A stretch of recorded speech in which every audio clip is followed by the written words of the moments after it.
Los grandes hechos políticos que nos conmovieron. Del Alumni a Maradona. Del granero del mundo a la globalización económica.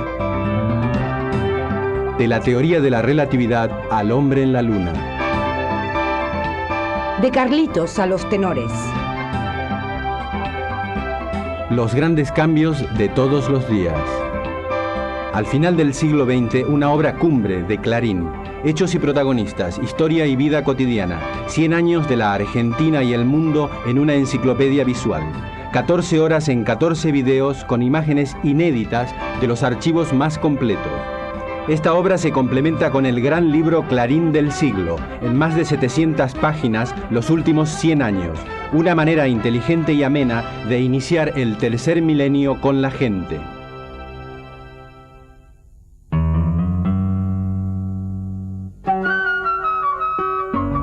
De la Viena de Freud al Domingo Rojo.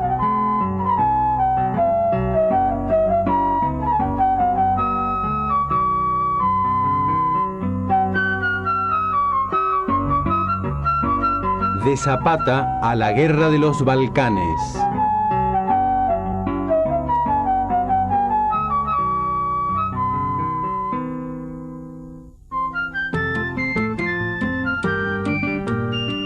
De Sarajevo a la Primera Guerra Mundial.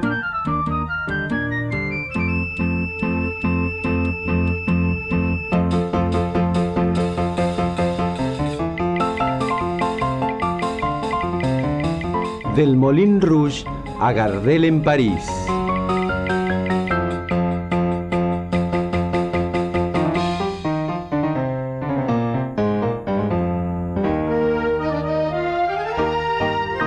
De la crisis a la tragedia de Medellín.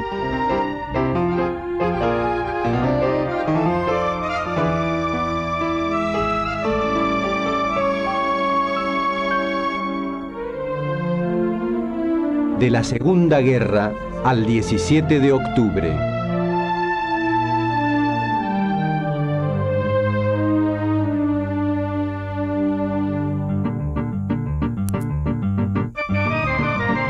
De Evita a la Libertadora.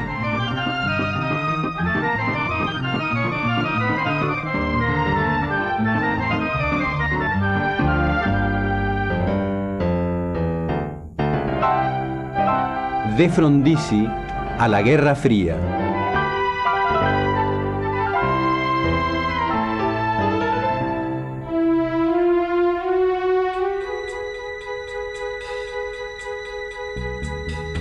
Del Che Guevara al Mayo francés.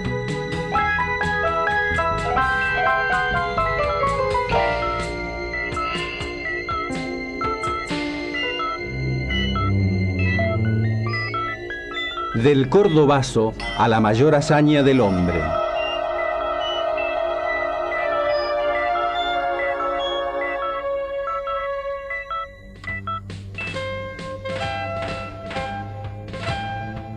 De los militares a la democracia.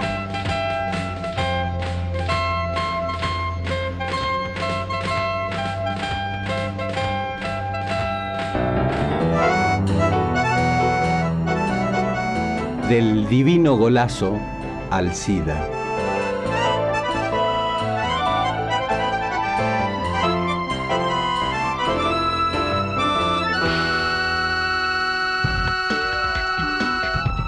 Del fin de los bloques al atentado a la embajada.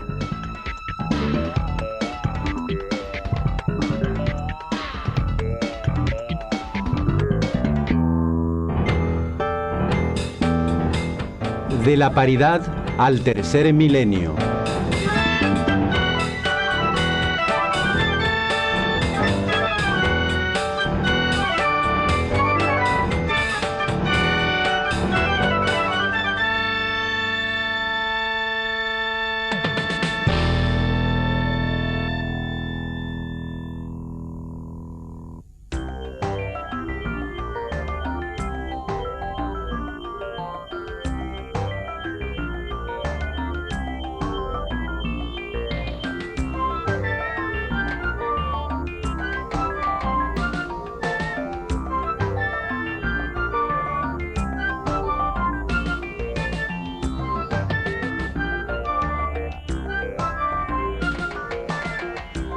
París, Londres y Buenos Aires se transforman.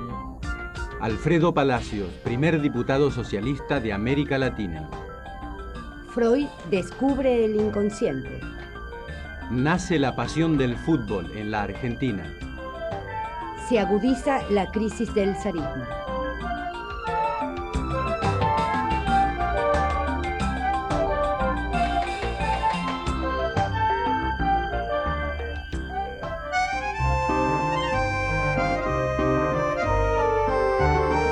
El siglo XIX llegaba a su fin. Los avances científicos y los descubrimientos aseguraban que el nuevo siglo XX sería de paz y prosperidad para todos. Para confirmarlo, en 1900 nació la Exposición Universal de París.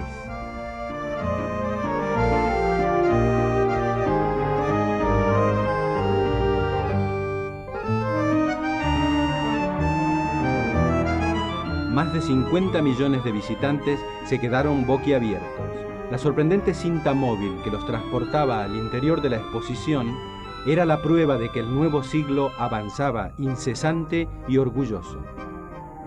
Cada país lo reafirmaba con las maravillas que exhibía en su respectivo pabellón.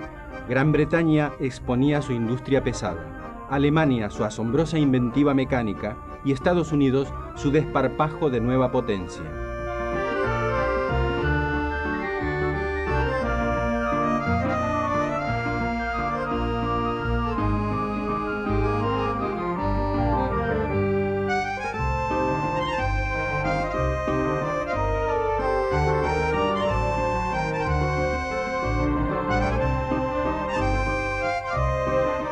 El auspicioso futuro se conjugaba en el templo de la energía, donde chisporroteaban todos los insólitos caprichos de la electricidad. La gran reina era la lamparita eléctrica.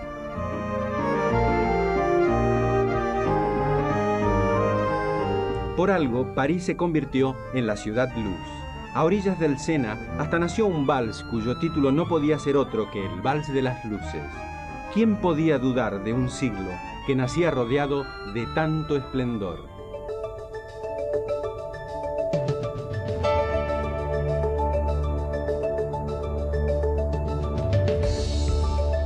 Los argentinos recibieron con grandes pompas al presidente brasileño Campos Salles. En esa oportunidad se filmaron estas históricas imágenes del primer noticiero argentino. El gobierno decretó 3 días de feriado para que nadie dudase de que el país, rico y pujante, sabía ser magnánimo con los suyos y hospitalario con los de afuera. El general Julio A. Roca, reelegido presidente en 1898, era todo una garantía. En el siglo pasado, en una hazaña controvertida pero ya lejana, su campaña al desierto había limpiado la pampa húmeda de indios y gauchos matreros. La Argentina sería el granero del mundo. En los primeros tramos del siglo XX, la producción de trigo habría de quintuplicarse. La mitad de la misma iría a la exportación. Todo hablaba de un progreso creciente, ordenado y además divertido. En 1901, en la primera carrera automovilística argentina, con un locomóvil a vapor, triunfaba Marcelo T. de Alvear, quien 21 años después sería presidente.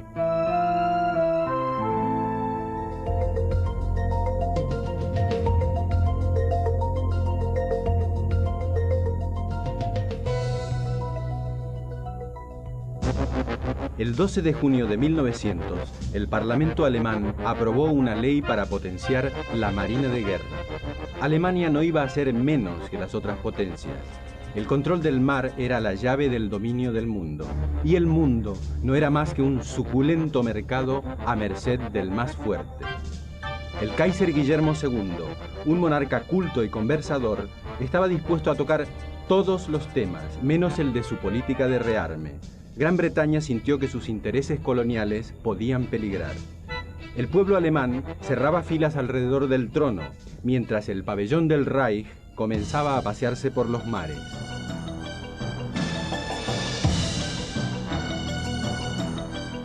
Gran Bretaña buscó aliados.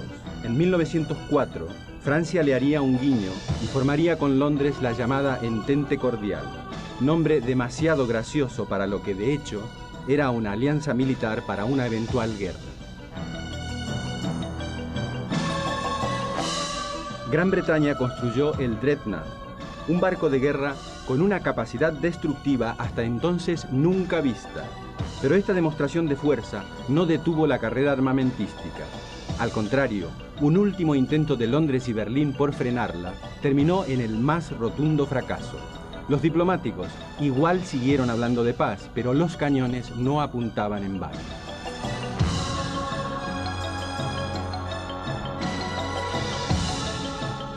Los zares de Rusia no quisieron quedar al margen de la partida y se unieron al pacto franco-británico. De este modo, la entente cordial pasó a llamarse Triple Alianza, la misma que en 1914, en la Primera Guerra Mundial, se enfrentaría a Alemania.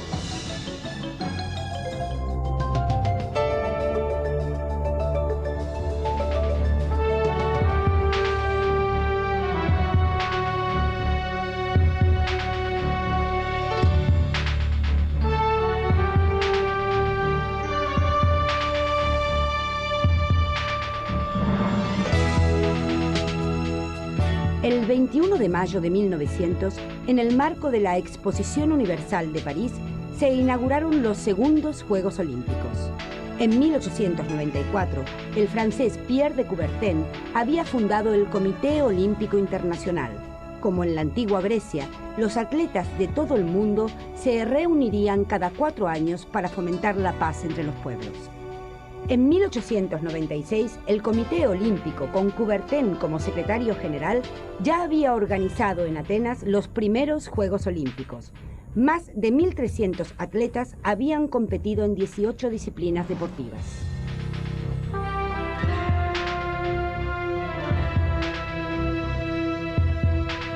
En los primeros Juegos Olímpicos del siglo XX compitieron las mujeres por primera vez. El equipo de Estados Unidos obtuvo 4 victorias. El atleta Alvin Kranzlein venció en 110 y 200 metros valla, en sprint de 60 metros y en salto de longitud con 7 metros y 18 centímetros. En salto de garrocha venció el también norteamericano Irving Baxter, quien superó el listón situado a 3 metros y 30 centímetros.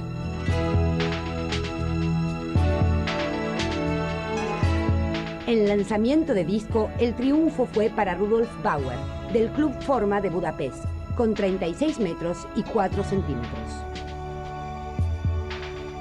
En 1904, la tercera edición de los Juegos Olímpicos también se inauguró en el marco de una exposición universal, la de St. Louis, en Estados Unidos. A pesar del poco profesionalismo, hubo una novedad. El deporte fue utilizado por primera vez con fines publicitarios.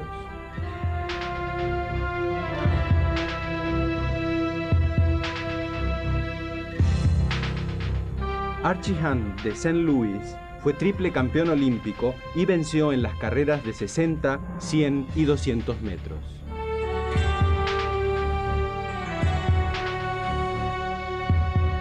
El estadounidense John Flanagan, récord mundial de lanzamiento de martillo desde 1895, se impuso también en lanzamiento de peso. Martin Sheridan ganó en lanzamiento de disco después de una ajustada final con su compatriota Ralph Rose.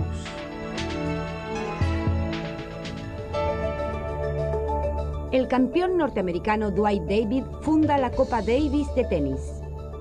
Se inaugura en Buenos Aires la estatua de Sarmiento, hecha nada menos que por Auguste Rodin. La bailarina Isadora Duncan deslumbra al mundo.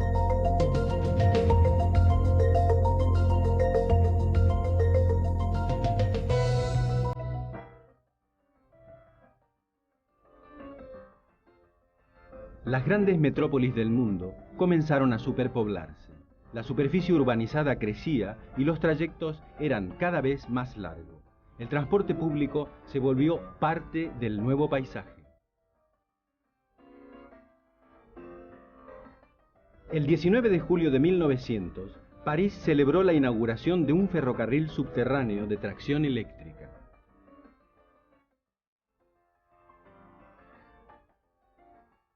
Los medios de tracción animal habían derivado en un verdadero caos circulatorio. El tren subterráneo nacía como el medio ideal para transportar grandes contingentes de manera rápida y sin mayores complicaciones callejeras. París no había hecho más que seguir los pasos de Londres. Desde 1863, en la capital inglesa, funcionaba el Metropolitan Railway, llamado popularmente Metro. El primer tramo totalmente subterráneo circuló entre Bishop's Road y Paddington Station. También Buenos Aires dejó de ser la gran aldea. En 1903 aparecieron los primeros taxis. En 1905, la Reina del Plata llegó a tener unos 15.000 teléfonos, aunque sonasen a menudo en Cocoliche. La Pampa requería los brazos que a Europa le sobraban y el hotel de inmigrantes recibía a quienes venían a hacer la América. Muchos se quedaban en la ciudad, en el conventillo. Hacia 1905, en Buenos Aires, de casi 1 millón de habitantes, unos 427.000 eran extranjeros. De esta gringada, unos 228.000 eran italianos y 110.000 españoles. La inmigración cambió la sensibilidad y las ideas del país. El radicalismo, liderado por Leandro N. Alem desde el siglo pasado, acogió en sus filas el impulso renovador. Lo mismo el Partido Socialista, fundado por Juan B. Justo en 1896. En 1904, Alfredo Palacios se convirtió en el primer diputado socialista del país y de toda América. Salió electo por La Boca, barrio al que, según Florencio Sánchez, le habían salido los dientes. Buenos Aires, vestida de asfalto, apostaría por la vorágine del humo y las bocinas de los autos.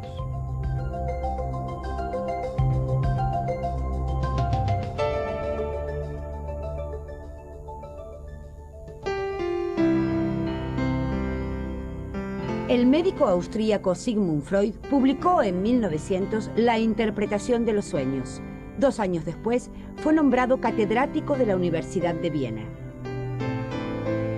Nacido en 1856 en Freiberg, Moravia, Freud creció en una época signada por los tabúes morales que dejaban su huella desde la más tierna infancia. Sus experiencias con la hipnosis le permitieron ver que por detrás del mundo consciente bullía un universo reprimido.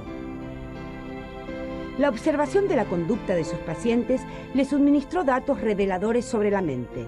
Freud se adentró así por un nuevo camino.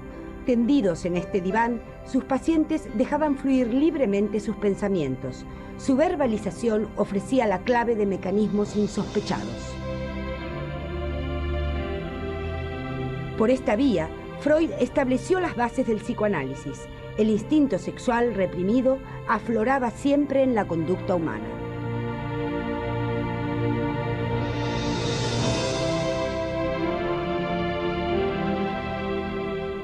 El diván revelaba la clave de muchas patologías que la psiquiatría tradicional ignoraba.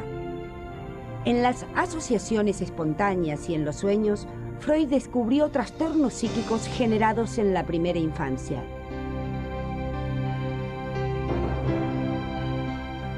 Con los años, ¿quién diría? En la Argentina hasta la pequeña Mafalda hablaría de castración, traumas y complejos.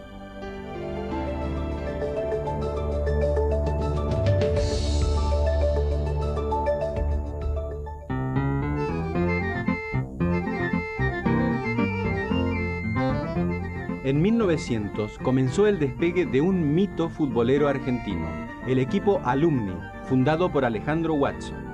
La imbatible formación jalonaría la primera década del siglo con nada menos que 10 campeonatos ganados.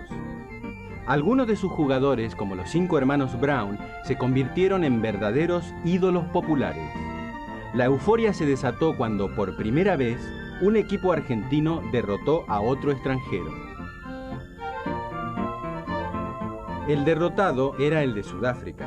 Gracias al histórico gol de Alfredo Brown, el vencedor fue el Alumni, 1-0. En 1901, la pasión argentina por el fútbol se hizo carne. En La Boca, un grupo de aficionados fundó el club River Plate. 4 años después, otro grupo de entusiastas fundó otro club. También lo hizo en La Boca, pero esta vez el club llevaría el nombre del barrio y se llamaría Boca Juniors. Nadie imaginaba que acababa de nacer el clásico de los clásicos, nada menos que Boca y River, eternos rivales unidos por una misma devoción. He aquí un Boca y River de 1927, uno de los primeros clásicos que el celuloide recogió para la inmortalidad.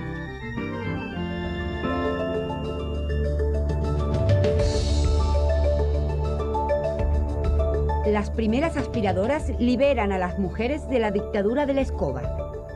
A los 55 años, peleando con su propia locura, muere el filósofo alemán Friedrich Nietzsche. En 1901 se filmó el primer documental argentino, Las maniobras de nuestra escuadra de mar en Puerto Belgrano. Afeitarse dejó de ser un sacrificio. Gillette lanzó la primera máquina de afeitar con hojas recambiables.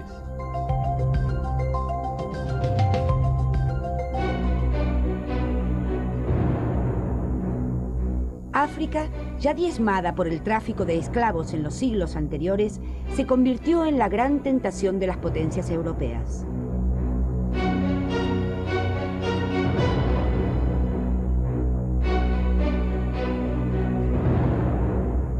Dos británicos, Joseph Chamberlain y Cecil Rhodes, proyectaron un imperio colonial articulado por una línea férrea tendida desde Ciudad del Cabo hasta el Cairo. El apetito se cebaba en las minas de oro y diamantes de las repúblicas independientes de los Boers del Transvaal y del Estado Libre de Orange. En 1895, el fracaso de la invasión británica encabezada por Leinster reforzó la cohesión de los Boers. El Transvaal y Orange se unieron para aferrarse mejor a las riquezas del subsuelo. Oom Kruger, líder de los Boers, fue reelegido presidente en 1898. Los inmigrantes británicos atraídos al Transvaal por el oro fueron sometidos a un trato poco generoso. Los llamados Outlanders pidieron ayuda a la reina Victoria. Una nueva intervención británica ya estaba justificada. Como los Boers eran superiores en número y estaban bien pertrechados, Londres envió una misión para negociar, pero fracasó. En una escalada prepotente, a la igualdad de derechos para los Outlanders, Gran Bretaña añadió otro capricho, que las repúblicas Boers formasen parte de su imperio. Por supuesto, Kruger rechazó ambas pretensiones.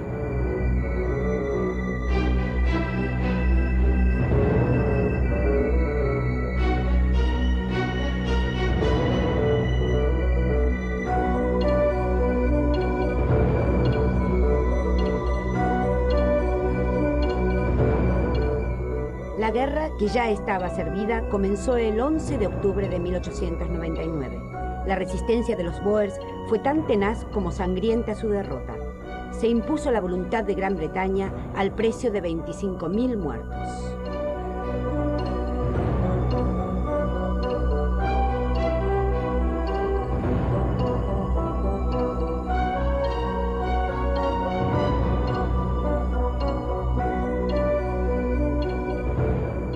Hombres, mujeres y niños cayeron entre aldeas quemadas y reservas devastadas.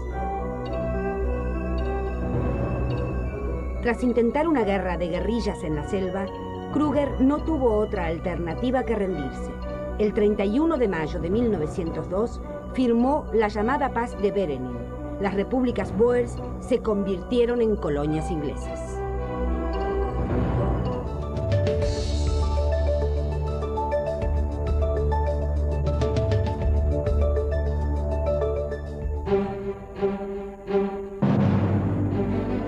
Con casi 7.500 kilómetros, el trayecto del Transiberiano que une Chelyabinsk en los Urales con Vladivostok en el mar de Japón se convierte en la vía férrea más larga del mundo. Al añadir el tramo Moscú-Chelyabinsk, el trayecto supera los 9.000 kilómetros. El Transiberiano comenzó siendo una aventura. Con el tiempo, los zares descubrieron otras posibilidades. El tren más largo del mundo permitía vencer a los eternos enemigos de Rusia, las infinitas distancias y la nieve. Además, las lejanas provincias asiáticas quedaban más sujetas a Moscú y con ello los suministros de trigo del interior.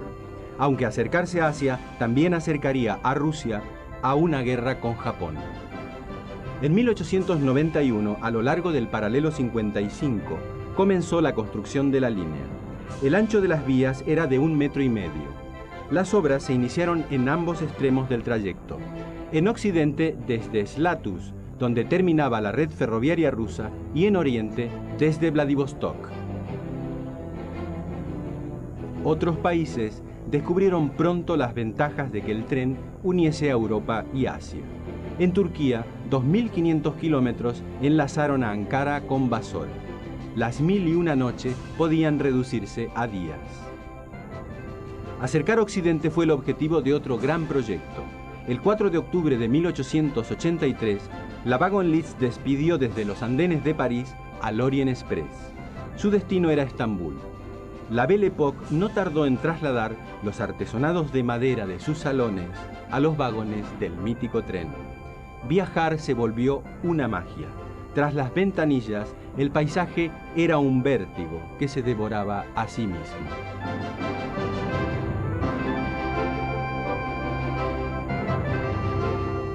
En Estados Unidos, George Mortimer Pullman se rebeló contra los duros bancos de los vagones sin amortiguadores y diseñó sus propios vagones. Un acabado refinado y una suspensión especial bastaron para que los vagones se llamasen Pullman. El tren comenzó a deslizarse suavemente sobre las vías, pero la competencia no fue tan suave. Pronto, 18 empresas se disputarían ya los principales trayectos de Estados Unidos. La Argentina no se quedó atrás. A poco de comenzar el siglo, los 2.500 kilómetros de vía férrea de 1880 se convirtieron en 30.000.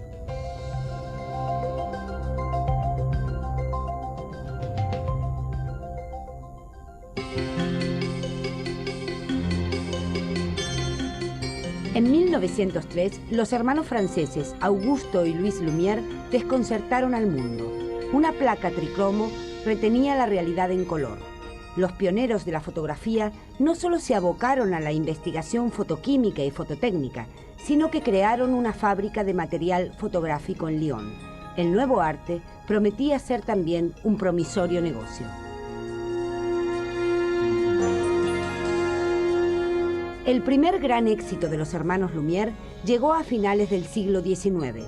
Por primera vez, los espectadores podían ver imágenes en movimiento. Había nacido el cine.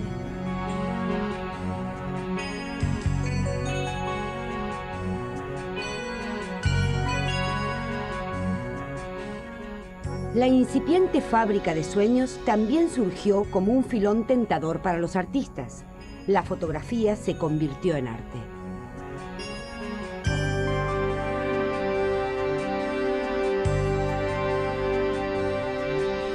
Alfred Stieglitz, a medias alemán y norteamericano, demostró que la cámara fotográfica podía ser tanto o más idónea que el mejor de los pinceles.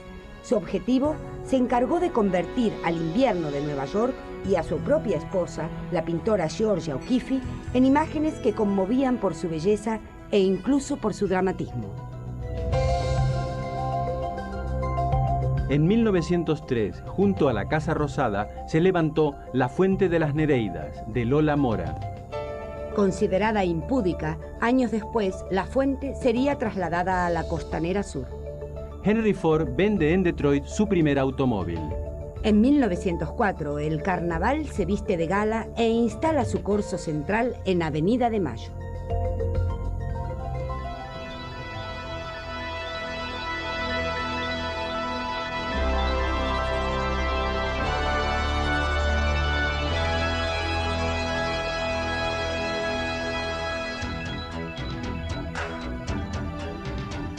El siglo XX nacía entre grandes descubrimientos.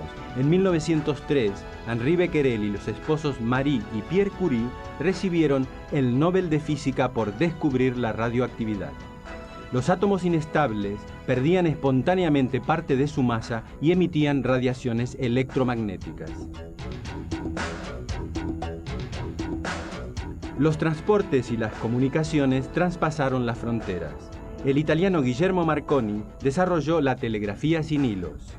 Gracias a este invento, en 1901 se transmitieron las primeras noticias a través del Atlántico. Viajes de semanas y meses se redujeron a pocas jornadas. Nuevas técnicas aceleraron la velocidad de los barcos. El Deutschland, un navío de doble hélice con una potencia formidable para la época, había cruzado el Atlántico en solo 5 días.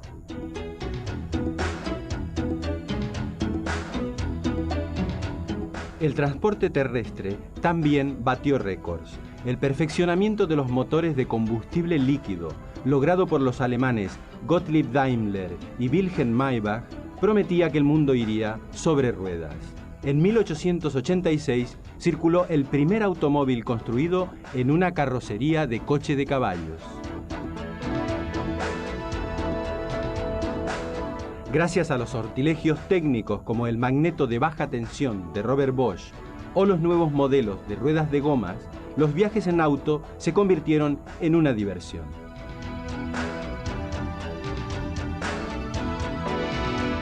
La nueva técnica se puso al servicio de la industria, pero desgraciadamente también del desenfreno bélico.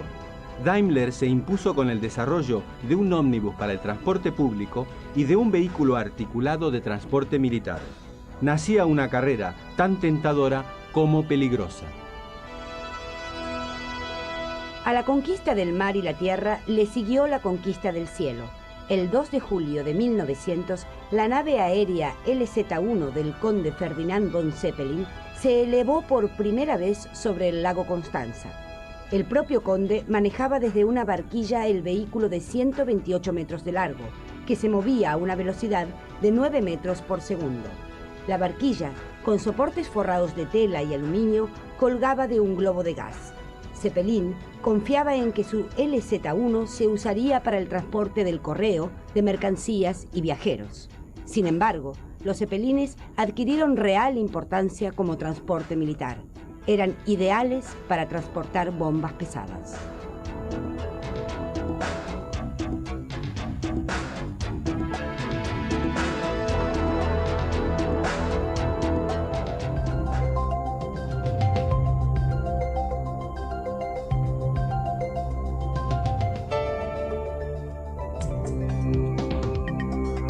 El 3 de julio de 1904 murió el escritor austríaco Theodor Herzl, considerado el padre del sionismo. En 1897, Herzl había organizado en Basilea el primer Congreso Internacional Sionista, donde reivindicó la creación de un Estado judío. El sionismo creció como reacción al antisemitismo. Palestina, la Sion donde 2000 años antes había florecido la cultura judía, se convertiría así en el escenario de conflictos que aún perduran. En Entre Ríos, una nueva tierra prometida para los hebreos perseguidos en Europa, nacen las colonias judías.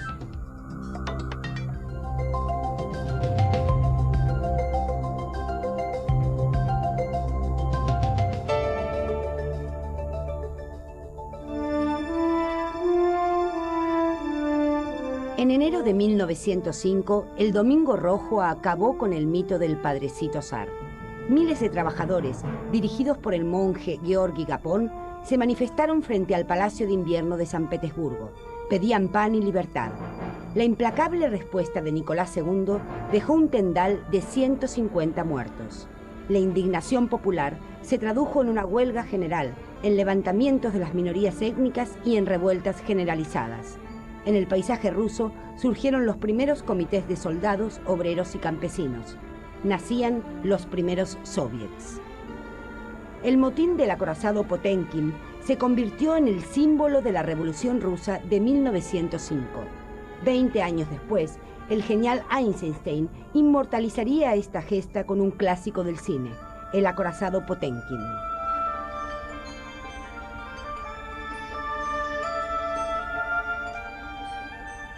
Para calmar la situación, el zar Nicolás II proclamó el Manifiesto de Octubre, que prometía libertades públicas y un parlamento, la Duma. Pero las promesas se diluyeron. En 1907, el zar promulgó una nueva ley que restringía la participación en la Duma de las clases desfavorecidas y de los partidos de la oposición. Esta medida solo le valió a Nicolás II para mantenerse unos años más en el trono, pero el abismo que lo separaba del pueblo ruso se volvió insalvable.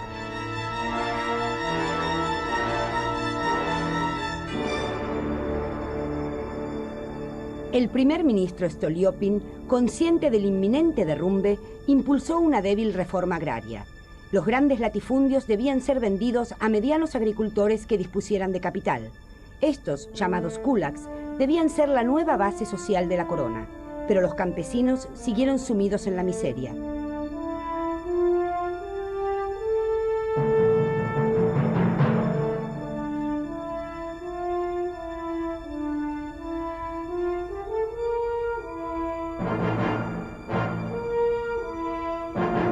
Los intelectuales, cuyas ideas iban desde el simple democratismo hasta el marxismo, se sumaron a la lucha. La crisis del zarismo se volvió irreversible.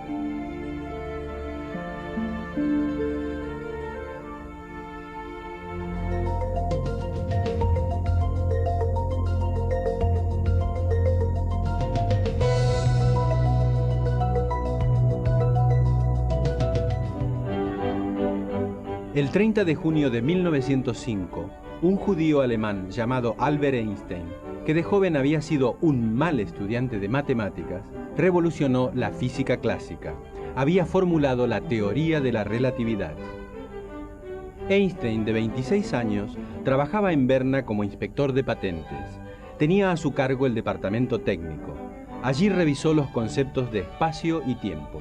Para él no eran magnitudes absolutas, como Newton los había establecido, sino relativas. Observó que la luz se expandía en el vacío a una velocidad de 300.000 kilómetros por segundo, pero la masa, por el contrario, se transformaba según la velocidad. Advirtió que a la velocidad de la luz, las partículas más pequeñas se vuelven tan pesadas que no admiten mayor aceleración. De este modo, las cadenas de átomos se convertían en enormes magnitudes de energía. Einstein había descubierto la energía nuclear. Nunca imaginó que su descubrimiento culminaría 4 décadas después en la tragedia atómica de Hiroshima. Dios no juega a los dados, afirmó, confiado en que la lógica regía al mundo. Einstein demostró que el concepto de simultaneidad era relativo. Una persona volando por el espacio a la velocidad de la luz, al regresar a la Tierra, habría envejecido solo la mitad en relación con las personas que habían permanecido en el planeta. Fue entonces cuando Einstein elaboró su famosa fórmula. La energía E es igual al producto de la masa m por la velocidad de la luz c al cuadrado. Después de ser profesor en Zúrich y Praga, en 1914 Einstein fue nombrado catedrático en la Universidad de Berlín y director del Instituto Kaiser Wilhelm de Física. En 1921, el Nobel de Física consagró su prestigio. Los nazis no olvidaron que era judío. En 1933 debió emigrar a Estados Unidos, donde falleció en 1955.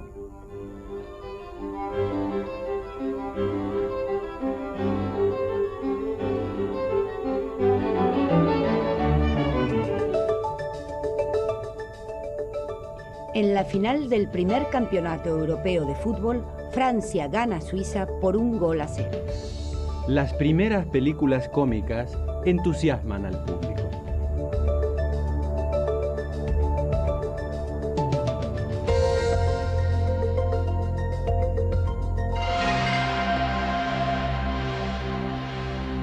El 5 de septiembre de 1905, el Tratado de Portsmouth puso fin a la guerra ruso-japonesa. El triunfo le aseguró al Japón su hegemonía en Asia.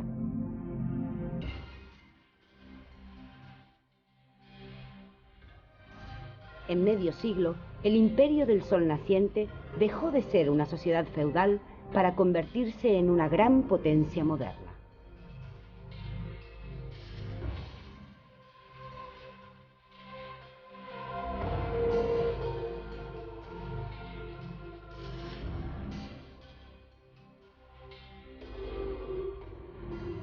Los reformistas nipones, que venían exigiendo el fin del sistema tradicional, lograron en 1868 que el emperador Mutsuhito se abriera a Occidente. Con ayuda de técnicos extranjeros, Japón se pobló de trenes y telégrafos, fundó sus primeros bancos, abolió el sistema feudal y centralizó su administración.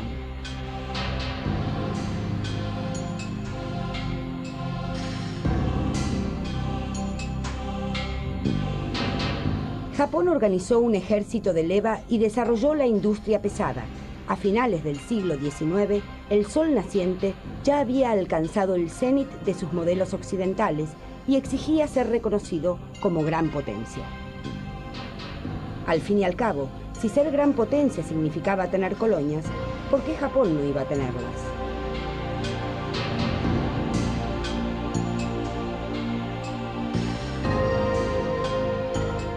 Entre 1894 y 1895, Japón conquistó Corea.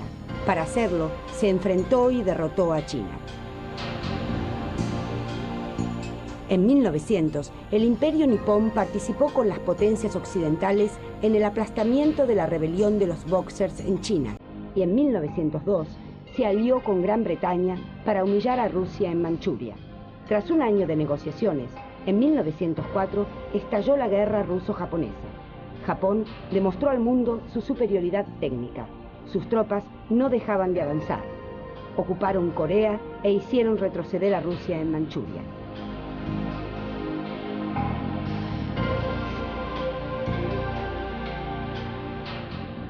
El ejército zarista se desplomó ante el avance nipón. Los levantamientos de soldados rusos contra sus oficiales sellaron la derrota de los ejércitos del zar.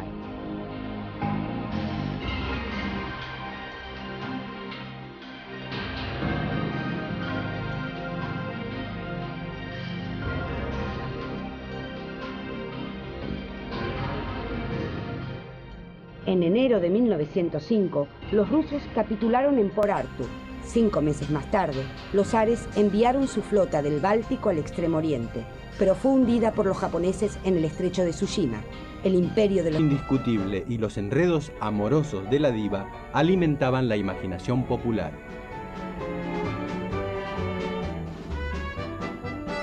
Las amplias avenidas y bulevares parisinos se convirtieron en la meca de la modernidad. En ese mundo fantástico se paseaban las damas con sus elegantes sombrillas y los caballeros de negro con su sombrero de copa. Vanguardistas carteles pintados por extravagantes artistas anunciaban los cafés-concert y los locales nocturnos, entre los cuales centellaban las luminarias del Moulin Rouge en Montmartre. Los precios eran accesibles, las costumbres relajadas y París era París. En el Folies Bergère triunfaba la bella Otero, con todo su embrujo de mujer fatal del music hall. Menos relajadas eran las costumbres en Londres, donde el puritanismo victoriano aún era el estilo de vida inglés. Gran Bretaña apostaba por la técnica y la economía. Una abundante mano de obra y las inagotables materias primas que fluían de sus colonias le aseguraban la hegemonía mundial. Tener el corazón en París y el bolsillo en Londres se convirtió en la razón de ser de todos los aristócratas del mundo. La moda, a tono con los tiempos, sustituyó la fastuosidad de los vestidos por la practicidad de los trajes. La indumentaria deportiva subrayó la tendencia al funcionalismo y al confort. Sin embargo, las damas se resistían a prescindir de ciertos toques personales como el infaltable sombrero. Entretanto, en 1903, el choclo de Villoldo triunfaba en el americano de la cortada Carabelas. El tango había conquistado el centro de Buenos Aires. 100.000 personas se manifiestan en Budapest por el derecho al voto. En Viena es prohibida la ópera Salomé de Richard Strauss. La censura la encuentra escandalosa. El reino de Corea se convierte en protectorado del Japón.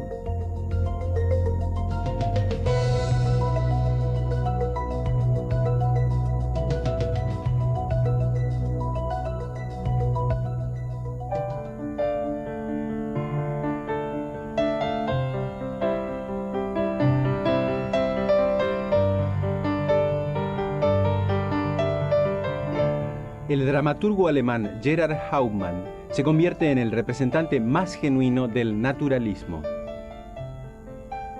En 1901, el austríaco Max Reinhardt se estableció en Berlín y se hizo cargo de la dirección del Kleine Theater. Comenzó una nueva época para el teatro alemán. Reinhardt promocionó el teatro de vanguardia. De ideas de izquierda, fundó el Teatro Popular de Berlín. En 1933, el ascenso del Tercer Reich lo obligó a emigrar a Estados Unidos, donde adaptó al cine Sueño de una noche de verano, de Shakespeare. Su impronta quedó en creadores como Murnau y Lubitsch. Jacinto Benavente se consagra en España, Argentina y Uruguay con Los intereses creados, éxito que en 1922 le valdrá el Nobel de Literatura. La llamada generación del 98 lleva a la literatura española a uno de sus momentos de máximo esplendor. Miguel de Unamuno, siempre polémico, Ramón del Valle Inclán, los hermanos Antonio y Manuel Machado. Azorín y Pío Baroja son sus principales integrantes. Albéniz y Granados, convocados por la bohemia modernista dels Quatre Gats, confieren a la música española un prestigio internacional.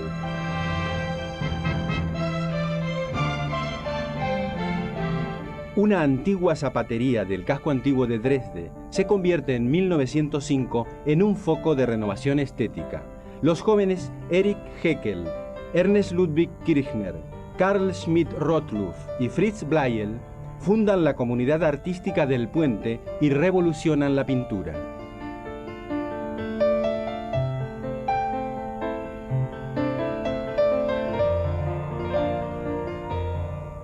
Las señoritas de Aviñón inquietan a París.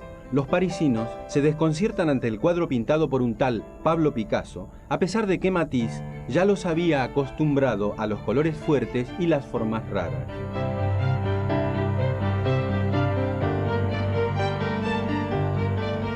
Las señoritas de Aviñón detonarían uno de los grandes movimientos pictóricos del siglo, el cubismo. Giacomo Puccini era uno de los grandes de la ópera italiana. En 1900 alcanzó la gloria con su Tosca, alegato a la libertad que aún hoy reiteran voces como la de Pavarotti.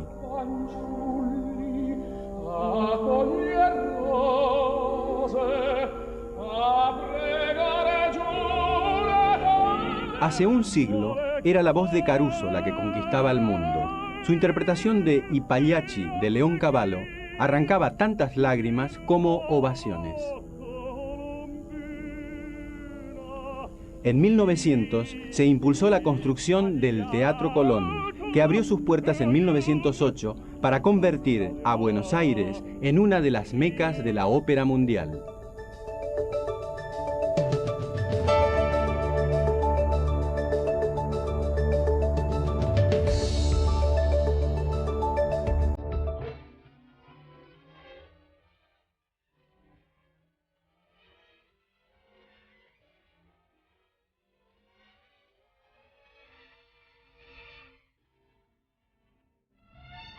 El cine de los hermanos Lumière se fue imponiendo.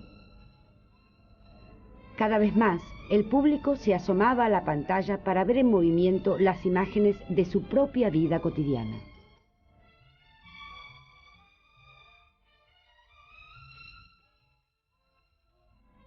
Pero el repertorio se amplió pronto con películas de ficción.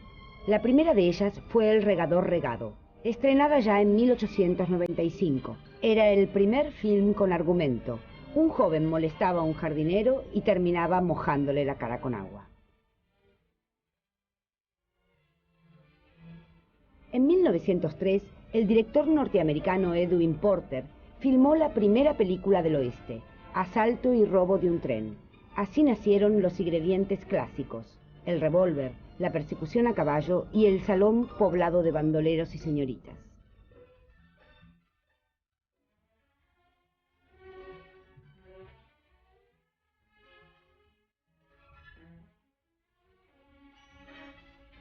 El viaje a la luna, de Segundo de Chaumont, invitaba al público a realizar viajes fantásticos. Chaumont aplicó una técnica novedosa. Desde el truco de montar escenarios ilusorios, hasta recursos decididamente cinematográficos, como la doble exposición o el cachet, que encubría una parte de la película para ser impresionada más tarde.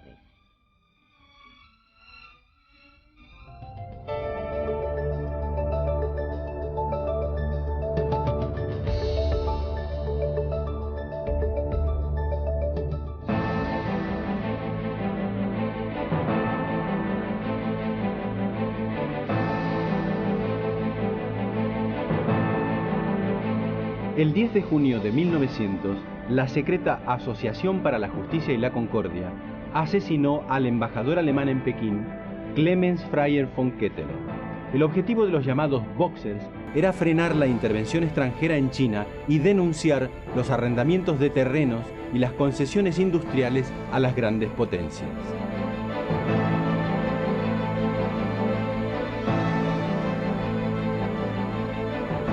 La viuda del emperador Zhu-Si apoyó la acción de los Boxers.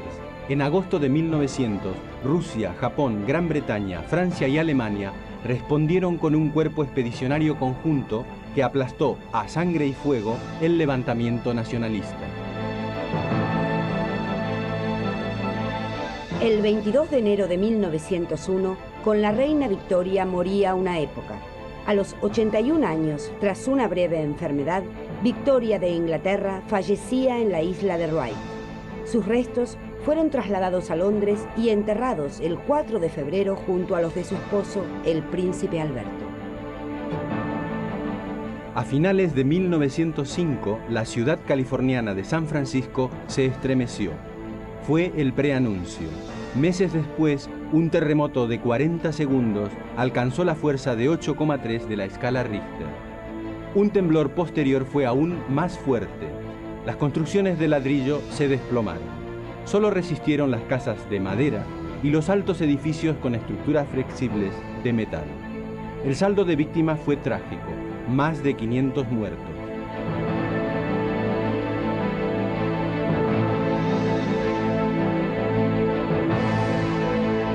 Otro peligro se sumó a la catástrofe. La oleada sísmica destruyó la red de agua corriente y San Francisco quedó a merced del fuego. Pequeños conatos se convirtieron en incendios pavorosos. San Francisco fue pasto de las llamas.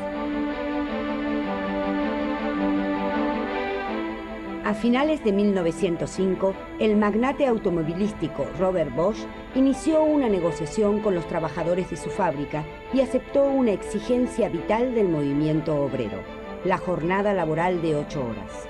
A cambio, los trabajadores renunciaron a sus reivindicaciones salariales.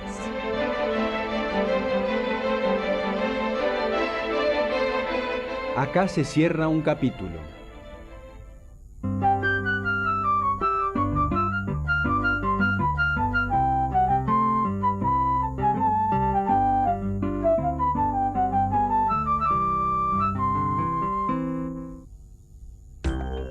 En el próximo video, América Latina cabalga con Pancho Villa y Zapata.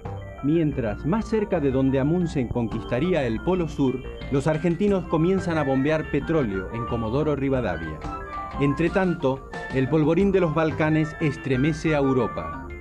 Sin embargo, un argentino llamado Jorge Newbery rozará el cielo.